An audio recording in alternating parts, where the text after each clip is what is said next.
हमारे director sir आ रहे हैं जो संविधान के प्रति अपना कुछ भाषण देंगे।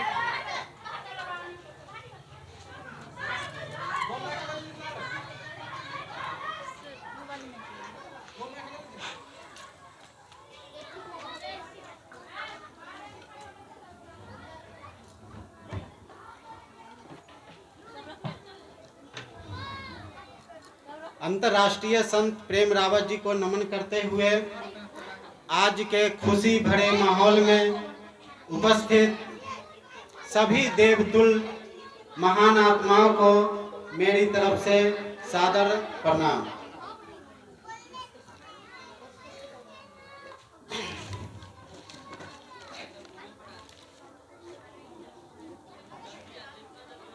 आज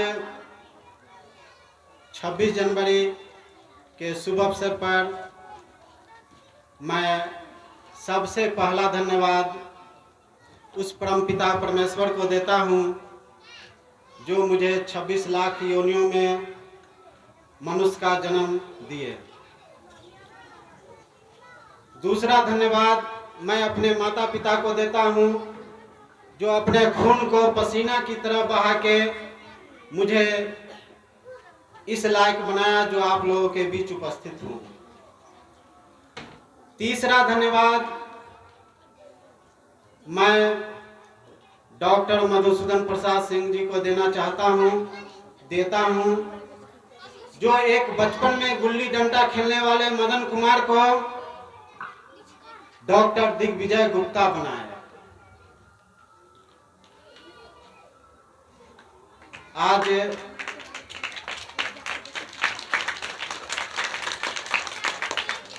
26 जनवरी के खुशी के माहौल में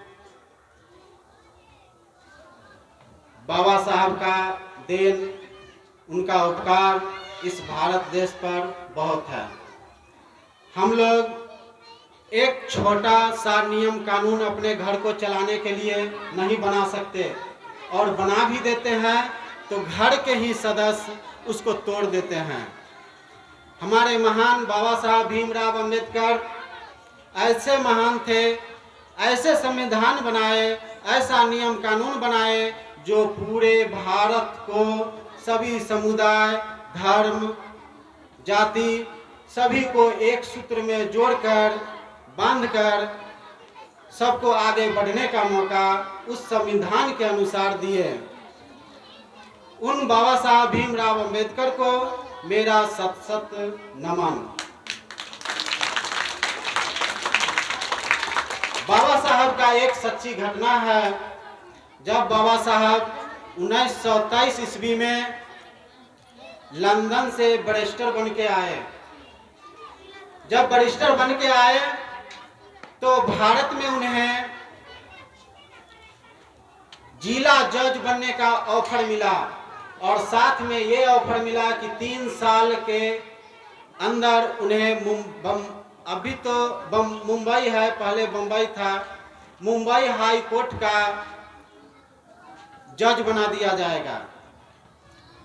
बाबा साहब ने उसको यह कहते इनकार कर दिए कि सरकारी पद पर बैठने के बाद मेरी निजी स्वतंत्रता खत्म हो जाएगी और जब निजी स्वतंत्रता खत्म हो जाएगी तो मैं गरीबों के लिए, इस देश के लिए, इस समाज के लिए मैं जो चाहूँगा वो कर नहीं पाऊँगा।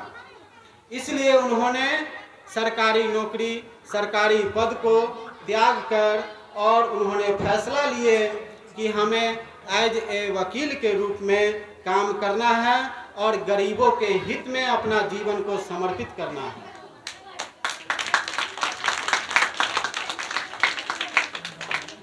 जब बाबा साहब वकील के रूप में काम करने के लिए एक कोर्ट में गए, जब अंदर प्रवेश किए और वह अपना जगह ढूंढने लगे, उस समय कहा जाता था ठेहा ढूंढना, बैठने के लिए जगह खोजना। वह जगह खोजने लगे तो अंदर में बहुत सारे वकील थे।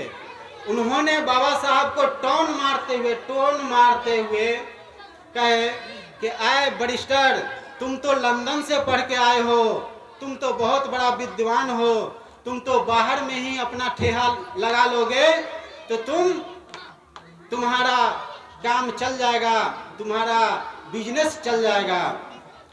बाबा साहब ने उनको टोन मारने की इस आवाज को, इस बात को गलत नहीं समझे और उसको नजरअंदाज किए।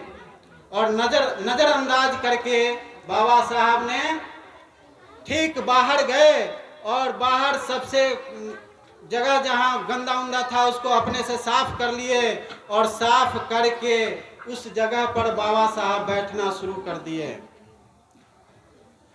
धीरे धीरे बाबा साहब के पास छोटे मोटे केस आने लगे। बाबा साहब का रोजी रोटी चलने लगा। वो अपना जुगाड़, पेट का जुगाड़, घर का जुगाड़, छोटे मोटे केस से उनका गुजारा होने लगा। इसी बीच में एक सेठ और एक सेठानी जिसका एक लौता बेटा था, वह एकलौता बेटा को फांसी की सजा सुना दी गई थी। और उसके बाद वह सेठ और सेठानी बड़े बड़े वकील के पास गए, पूरे मुंबई को खंगाला, बड़े बड़े वकील के पास अपना फाइल लेके गए कि मेरे बच्चे को बचा लीजिए, चाहे इसमें जितने रुपया खर्च हो जाए। जितने भी बड़े वकील के पास गए सब ने एक तरफ से इस फाइल को खारिज कर दिए और कहे कि अब तुम्हारे बच्चे को कोई नहीं बचा सकता है, इसको कोई नहीं बचा सकता है। अब वो निराश होके घूमते घूमते उसी कोर्ट में पहुंचे जिस कोर्ट में हमारे बाबा साहब मसीहा भीमराव अंबेडकर जो बाहर में बैठे हुए थे। जब वो सेठ आए तो पहले अंदर गए, बड़े बड़े वकील को वेशभूषा हर चीज से देख के अंदर में जो बड़े बड़े थे उन सबको फाइल दिखाया। जब सेठ फाइल दिखाया तो सारे वकीलों ने एक तरफ से कह दिया कि अब इसमें कुछ नहीं हो सकता, अब इसको कोई नहीं बचा सकता है। तो उसी में से कुछ ऐसे वकील थे जो फिर टोन मारा और टोन मारते हुए कहा कि ऐ सेठ, तुम यहाँ क्यों परेशान है, बाहर चले जाओ, एगो आया है बहुत विद्वान समझता है, लंदन से पढ़ लिख के आया है, बहुत बड़ा वकील है, उसके पास चले जाओ और तुम अपना केस वहीं दिखला लो। टोन मारते हुए बोला। सेठ समझ गया, सेठ बुर्बक नहीं था, करोड़ों अरबों का मालिक था, वो इसके टोन मारने की बात को समझ गया, लेकिन इसको भी उसने नजरअंदाज किया और नजरअंदाज करके वह सेठ और सेठानी वही बाबा साहब के पास पहुंच गए। जब बाबा साहब के पास पहुंचे, बाबा साहब को फाइल दिखाई, बाबा साहब ने बोले कि मैं इसमें क्या करूं, जाओ बड़े बड़े वकील अंदर बैठे हुए हैं उनको दिखाओ। सेठ ने कहा कि बाबा साहब, मैं आपका चेहरा पढ़ के बताता हूं, अब इसमें दुनिया का कोई वकील नहीं कुछ कर सकता है, आपका चेहरा पढ़ के बताता हूं, एक आप ही हैं जो मेरे बच्चे को बचा सकते हैं, दूसरा कोई नहीं बचा सकता है। वह सेठ रोने लगा, गिड़गिड़ाने लगा और सेठ ने कहा कि बाबा साहब, अगर यह केस आप अपने हाथों में नहीं लेते हैं तो लड़का तो जाएगा ही, एकलौता पुत्र है मेरे पास, इतने कारोबार है लंबे चौड़े, उसको देखेगा कौन, और लड़का अगर चला जाएगा तो इसके गम में इसकी माँ भी मर जाएगी। जब बाबा साहब ने सुना कि इसकी माँ मर जाएगी तो बाबा साहब को बचपन की बात याद आया। बचपन में बाबा साहब की मां भीमा बाई ने कही थी कि अय भीमा, अगर किसी निर्दोष की जान बचानी हो और निर्दोष की जान बचाने के लिए अगर झूठ भी बोलना पड़े तो तुम झूठ बोलने से इनकार मत करना, लेकिन उस निर्दोष को जान बचाना। जब बाबा साहब को यह बात याद आई तो उन्होंने कहा ठीक है, अब हम इस केस को लड़ेंगे, लेकिन ये बताओ कि हमसे पहले तुमने किसी और वकील को दिखाया या नहीं दिखाया। सेठ ने कहा बाबा साहब, इस फाइल पर हमने इतने रुपया इतनी धन इतनी दौलत खर्च कर चुका हूँ जो किसी की आने वाली 3 पीढ़ी कमा नहीं सकती है। तो बाबा साहब ने कहा ठीक है, अभी तुम्हारे बच्चे को फांसी में 10 दिन का समय है, तुम निश्चिंत से घर जाओ, अब मैं सोचूंगा कि मुझे क्या करना है। ठीक 10वां दिन कोर्ट लगी, कचहरी लगी, अदालत लगी, दोनों पक्ष से वकील आए। जब जज ने पूछा कि अंबेडकर तुम्हें कुछ इस केस में दलील देना है, तो बाबा साहब ने कहे कि जज साहब अब हमें इसमें कोई दलील नहीं देना है, इसमें हमें कुछ नहीं कहना है, आपको जो फैसला सुनाना है वो सुना दीजिए, जो आप सुनाइएगा उसे हमें मंजूर है। जब सेठ सुना कि ये तो कह रहा है कि हमें कुछ कहना ही नहीं है, तो सेठ को जमीन, पैर के तले जमीन जो है वो खिसक गई। कहा कि अब तो हमारा बच्चा मारा जाएगा। जब ये बाबा साहब भीमराव अंबेडकर कुछ कहेंगे ही नहीं तो मेरा बच्चा बचेगा कैसे। अब इसने मायूस होके पछता के अब बेचारे चुप हो गए। जज साहब ने फैसला सुनाया कि अब इसे फांसी की सजा दी जाती है, इसे फांसी की सजा दी जाती है। फांसी की सजा के बाद उसको फांसी की ओर ले गए, गले में फंदा डाल दिया गया। जैसे ही फंदा पड़ा, बाबा साहब ने कहा बस जज साहब, बस हो गया, अब इससे अधिक नहीं। आपने फांसी की सजा दी थी, आपने मौत की सजा नहीं दी थी। आपने फांसी की सजा दी थी, मौत की सजा नहीं दी थी, इसको मौत नहीं हो सकती है। बाबा साहब ने गए और उस बच्चे को कटघरे से निकाल के गले से फंदे को भीग दिए और उस बच्चे को खींच के छुड़ा के और उस माँ को सुपुर्द कर दिए कि लो अपना इकलौता पुत्र, अब इसको कोई कुछ बिगाड़ नहीं सकता है, चाहे इस देश का विदेश का भी वक्त जज चले आए। बाबा साहब ने उस बच्चे को सौंप दिया। जज अवाक रह गए, सभी वकील अवाक रह गए कि भाई ऐसा दिमाग कहां से आया। जज भी सोच में पड़ गया कि हमने इसको फांसी दी थी, मौत नहीं दी थी। उसी दिन से पूरे भारत में ये कार्रवाई शुरू हो गई कि जब किसी को मौत की सजा होती है तो उसको फांसी नहीं कहा जाता है, उसको उस दिन से कहा जाता है सजाए मौत की सजा। तो ऐसे मसीहा बाबा भीमराव अंबेडकर थे जो इस भारत को ऐसे रत्न मिले, भारत की मिट्टी को ऐसे रत्न मिले। ऐसे महान बाबा भीमराव अंबेडकर थे। अब हमें नौजवानों को इस बाबा साहेब की बात को सुनना समझना होगा और खास के नवयुवकों को इससे सीखने की जरूरत है कि जब किसी टोन मारे तो उसको क्या करना चाहिए। जिस बच्चे का भविष्य अगर उज्जवल करना है तो टोन मारने की बात को नजरअंदाज करके जिंदगी के गाड़ी को आगे बढ़ाएंगे। टोन मारने की बात को नजरअंदाज करेंगे।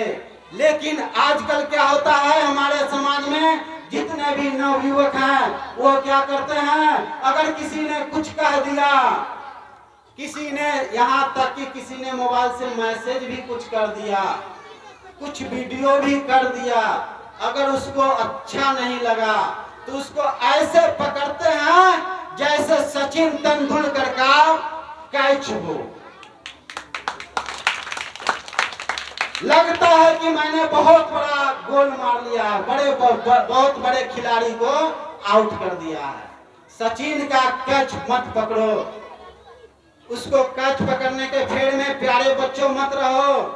जिंदगी में आगे बढ़ना है तो बाबा साहेब भीमराव अंबेडकर की तरह हर बात को नजरअंदाज करते हुए जिंदगी को आगे बढ़ाएंगे और सभी के बातों को नजरअंदाज करेंगे, क्योंकि ऊंचाई पर पहुंचने के लिए हमें हल्का होना पड़ेगा। अगर हमारे ऊपर भार है तो हम ऊंचाई पर नहीं पहुंच सकते। जब हमारे पास एक थैला होता है जिसको हम उठा सकते हैं, जितना उठा सकते हैं दम लायक, वो थैला लेके जब हम टेम्पू पे चलते हैं तो टेम्पू वाला ये नहीं पूछता कि इस थैला का वजन कितना है। उसी थैला को लेकर जब हम बस में सफर करते हैं तो किसी बस का कंडक्टर ये नहीं पूछता कि इस बस का इस थैला का वजन कितना है। जब वही थैला वही भार जब रेलगाड़ी में सफर करते हैं तो रेलगाड़ी का टीटी या कोई ये नहीं पूछता कि इसका वजन कितना है। थैला वही है, आदमी वही है, भार भी थैला का वही है। लेकिन जब एरोप्लेन पर हवाई जहाज की सफर के लिए चलते हैं तो वहां पूछता है कि आप इस भार को लेके हवाई जहाज पर नहीं उड़ सकते हैं, उसकी क्षमता लिमिट है, इतनी वजन से अधिक इस हवाई जहाज टेकअप नहीं करेगा, इसका उड़ान नहीं होगा, आप इस थैला को लेके नहीं जा सकते। अगर लेके जा सकते हैं तो हाथ टू पे इसका पेमेंट करना पड़ेगा भार के हिसाब से, तब आप लेके जा सकते हैं। तो आपको एक थैला को टेम्पू पे लेके जा सकते हैं, बस में ले जा सकते हैं, गाड़ी पर ले जा ट्रेन में ले जा सकते हैं, लेकिन उस भार को एरोप्लेन पर लेके नहीं जा सकते हैं, क्योंकि ऊंचाई पर उड़ने के लिए हल्का होना पड़ता है। आज नौजवानों विद्यार्थियों से मैं कहना चाहता हूँ, तुमको अगर ऊंचाई पर पहुंचना है तो तुम्हें हल्का बनना पड़ेगा। और नौजवानों को भार किस चीज का है, उसके ऊपर दिमाग में भार है, काम, लोभ, क्रोध, मोह, अहंकार, इस चीज का भार दबा के सिर पे बैठा के रखे हुए हैं। और इसमें सबसे ज्यादा खतरनाक भार है लोभ का और अहंकार का। और ये भार के कारण विद्यार्थी नवयुवक दब रहे हैं, वो ऊंचाई पर नहीं पहुंच रहे हैं। ऐसे विद्यार्थी को मैं कह रहा हूं कि इस भार को कम करो, इस अहंकार को जो सिर पर बैठा रखे हो, इस अहंकार को दूर करो और हेलीकॉप्टर, हवाई जहाज की तरह ऊंचाई पर उड़ो। जब हम लोग एक बार फुटबॉल का मैच हो रहा था, फुटबॉल का मैच हो रहा था तो एक संत जा रहे थे, फुटबॉल लुढ़कता हुआ संत के पास आया